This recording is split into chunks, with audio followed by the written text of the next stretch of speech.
preaching and proclaiming the good news of God's kingdom. The 12 were with him, along with some women who had been healed of evil spirits and sicknesses.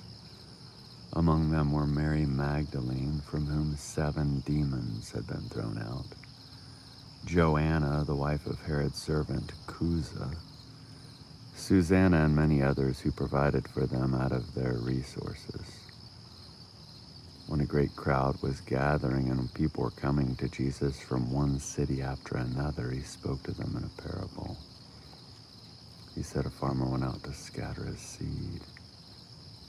As he was scattering it, some fell on the path, where it was crushed, and the birds in the sky came and ate it up. Other seed fell on rock. As it grew, it dried up because it had no moisture. Other seed fell among thorny plants. The thorns grew up with the plants and choked them. Still other seed landed on good soil. When it grew, it produced 100 times more grain than was scattered. As he said this, he called out, "Everyone who has ears to hear should pay attention." His disciples asked him what this parable meant. He said, "You have been given the mysteries of God's kingdom. But these mysteries come to everyone else in parables, so that when they see, they can't see, and when they hear, they can't understand." The parable means this: the seed is God's word. The seed on the path are those who hear the word, but then the devil comes and steals the word from their heart so that they won't believe and be saved. The seed on the rock are those who receive the word joyfully when they hear it, but they have no root. They believe for a while, but fall away when they are tempted. As for the seed that fell among thorny plants, these are the ones who, as they go about their lives, are choked by the concerns, riches, and pleasures of life, and their fruit never matures. The seed that fell on good soil are those who hear the word and commit themselves to it with a good and upright heart. Through their resolve, they bear fruit.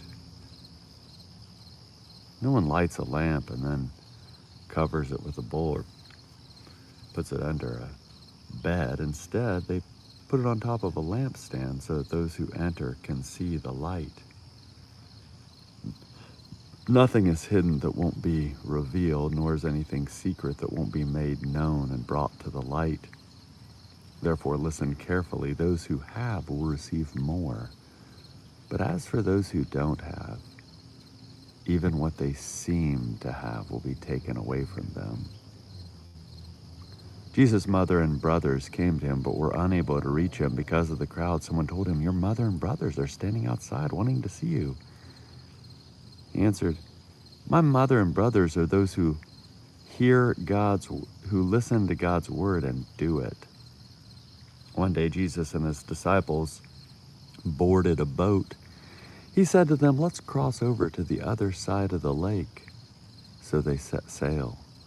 As they were sailing, he fell asleep. Gale-force winds swept down upon the lake. The boat was filling up with water, and they were in danger, so they went and woke Jesus, shouting, "Master, Master, we're going to drown!" But he got up and gave orders to the wind and the violent waves. The storm died down, and it was calm. Jesus said to his disciples, "Where is your faith?" Filled with awe and wonder, they said to each other, "Who is this? He commands even the winds and the water, and they obey him." Jesus and his disciples sailed to the Gerasenes land, which is across the lake from Galilee. As soon as Jesus got out of the boat, a certain man met him.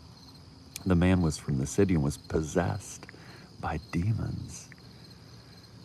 When he saw Jesus, he shrieked for a long time he had lived among the tombs, naked and homeless. When he saw Jesus, he shrieked and fell down before him. Then he shouted, "What have you to do with me, Jesus, Son of the Most High God? I beg you, don't torture me."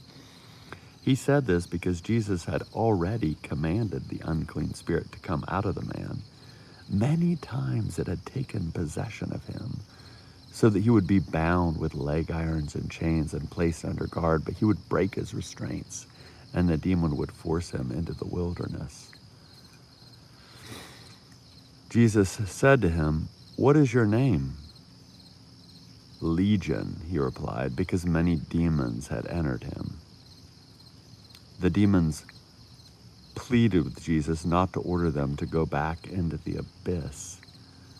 A large herd of pigs was feeding on the hillside. The demons begged Jesus to let them go into the pigs. Jesus gave them permission. The demons left the man and entered the pigs. The herd rushed down the cliff into the lake and drowned. When those who tended the pigs saw what had happened, they ran away and told the story in the city and in the countryside. People came to see what had happened. They came to Jesus and found the man from whom the demons had gone. He was sitting at Jesus' feet, fully dressed and completely sane. They were filled with awe. Those people had actually seen what had happened, told them how the demon-possessed man had been delivered. Then everyone gathered from the region of the Gerasenes asked Jesus to leave their area because they were overcome with fear. So he got into the boat and returned across the lake. The man from whom the demons had gone begged to come along with Jesus as one of his disciples, but Jesus sent him away, saying, "Return home and tell the story of what God has done for you." So the man went home telling the story. So the man traveled throughout the city proclaiming what Jesus had done for him. When Jesus returned, the crowds welcomed him, for they had been waiting for him. A man named Jairus, who was a synagogue leader, came and fell at Jesus' feet. He pleaded with him to come to his house because his only daughter, a 12-year-old, was dying. As Jesus moved forward, he faced smothering crowds. A woman was there who had been bleeding for 12 years. She had spent her entire livelihood on doctors, but no one could heal her. She came up behind him and touched the hem of his clothes, and at once her bleeding stopped. Jesus asked, "Who touched me?" Jesus asked. When everyone denied it, Peter said, "Master, the crowds are surrounding you and pressing in on you." But he said, "Someone touched me. I know that power has gone out from me." When the woman saw that she couldn't escape notice, she came trembling and fell before Jesus. In front of everyone, she explained why she had touched him and how she had been immediately healed. "Daughter, your faith has healed you," Jesus said. "Go in peace." While Jesus was still speaking, someone came from the synagogue leader's house, saying to Jairus, "Your daughter has died. Don't bother the teacher any longer." When Jesus heard this, he responded, "Don't be afraid.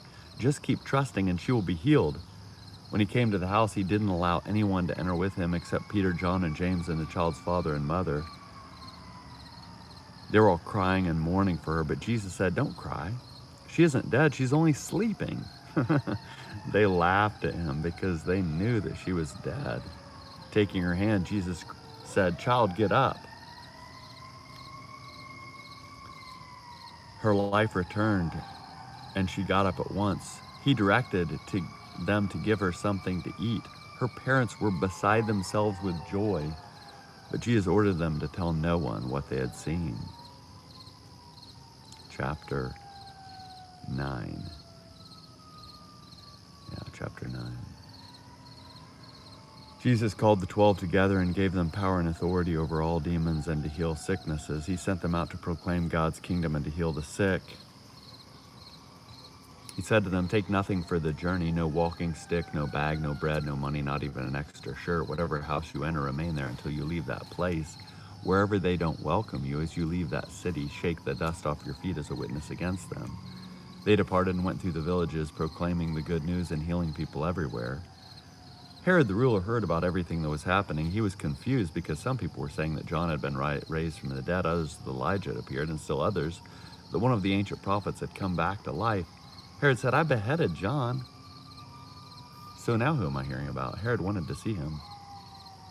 When the apostles returned, they described for Jesus what they had done. Taking them with him, Jesus withdrew privately to a city called Bethsaida. When the crowds figured it out, they followed him. He welcomed them, spoke to them about God's kingdom, and healed those who were sick. When the day was almost over, the 12 came to him and said, "Send the people away so that they can go to the nearby villages and countryside and find lodging and food, for we are in a deserted place." He replied, "You give them something to eat." But they said, "We have no more than 5 loaves of bread and 2 fish unless we go and buy food for all these people." They said this because about 5,000 men were present. Jesus said to his disciples, "Seat them in groups of about 50. They did so, and everyone was seated. He took the 5 loaves and the 2 fish, looked up to heaven, blessed them, and broke them and gave them to the disciples to set before the crowd.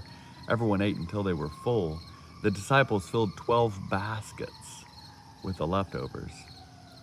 Once when Jesus was praying by himself, his disciples joined him, and he asked them, "Who do the crowd say that I am?" They answered, "John the Baptist, others Elijah, and still others that one of the ancient prophets had come back to life." He said, "And what about you? Who do you say that I am?"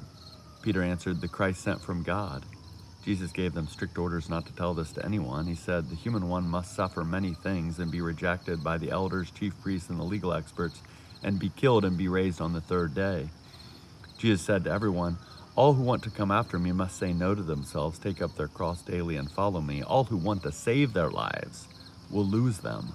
But all who lose their lives because of me will save them. What advantage do people have if they gain the whole world for themselves, yet perish or lose their lives? Whoever is ashamed of me and of my words, the human one will be ashamed of that person when he comes in his glory, and in the glory of the Father and of the holy angels. I assure you, some standing here won't die before they see God's kingdom." About 8 days after Jesus said these things, he took Peter, John, and James and went up on a mountain to pray. As he was praying, the appearance of his face changed, and his clothes flashed white like lightning. 2 men, Moses and Elijah, were talking with him. They were clothed with heavenly splendor and spoke about Jesus' departure, which he would achieve in Jerusalem. Peter and those with him were almost overcome by sleep, but they managed to stay awake and saw his glory, as well as the 2 men with him. As the 2 men were about to leave Jesus, Peter said, "Master, it's good that we're here. We should construct 3 shrines, one for you, one for Moses, and one for Elijah." But he didn't know what he was saying. Peter was still speaking when a cloud overshadowed them. As they entered the cloud, they were overcome with awe. Then a voice from the cloud said, "This is my son, my chosen one. Listen to him." Even as the voice spoke, Jesus was found alone. They were speechless, and at the time told no one what they had seen. The next day after Jesus, Peter, John, and James had come down from the mountain, a large crowd met Jesus.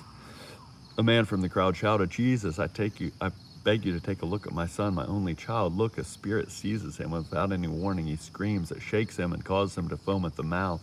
It tortures him and rarely leaves him alone. I begged your disciples to throw it out, but they couldn't." Jesus answered, "You faithless and crooked generation, how long will I be with you and put up with you? Bring your son here."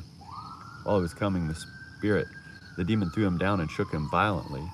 Jesus spoke harshly to the unclean spirit, healed the child, and gave him back to his father. Everyone was overwhelmed by God's greatness. While everyone was marveling at everything he was doing, Jesus said to his disciples, "Take these words to heart. The human one is about to be delivered into human hands." They didn't understand this saying. Its meaning was hidden from them, and they couldn't grasp it, and they were afraid to ask him about it. An argument arose among the disciples about which of them was the greatest. Aware of their deepest thoughts, Jesus took a little child and had the child stand beside him. Jesus said to his disciples, "Whoever welcomes this child in my name welcomes me. Whoever welcomes me welcomes the one who sent me. Whoever is least among you all is the greatest."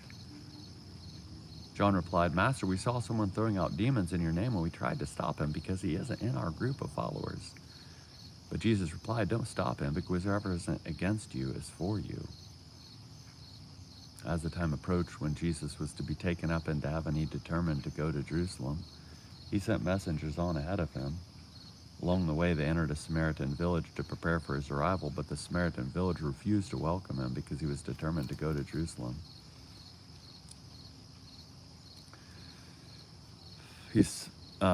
When the disciples, James and John, saw this, they said, "Lord, do you want us to call fire down from heaven to consume them?" But Jesus turned and spoke sternly to them, and they went on to another village. As Jesus and his disciples traveled along the road, someone said to him, "I will follow you wherever you go." Jesus replied, "Foxes have dens and the birds in the sky have nests, but the human one has no place to lay his head." Then Jesus said to someone else, "Follow me." He said, Lord, first let me go and bury my father. Jesus said to him, let the dead bury their own dead, but you go and spread the news of God's kingdom. Someone else said to Jesus, I will follow you, Lord, but first let me say goodbye to those in my house. Jesus said to him, no one who puts